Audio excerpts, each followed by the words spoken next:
जितनी सुंदर हो आहा, उसकी रानी कितनी बढ़िया होगी। एक काम कर ले, हाँ गुरु। रानी न तू देख ले, बांदिन मैं देख लू। अभी बोला था ना कबूतर बना के।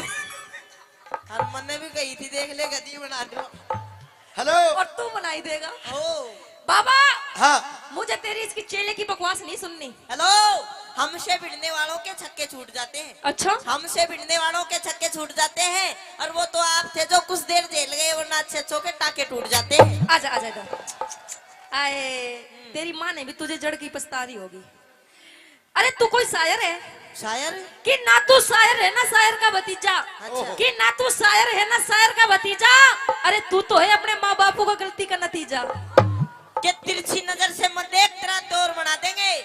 तिरछी नजर से मत देख, तेरा त्योर बना देंगे। और घनी बकवास करेगी ना, पीछे चाल के देख, मोर बना देंगे। अरे सुन, ये दुनिया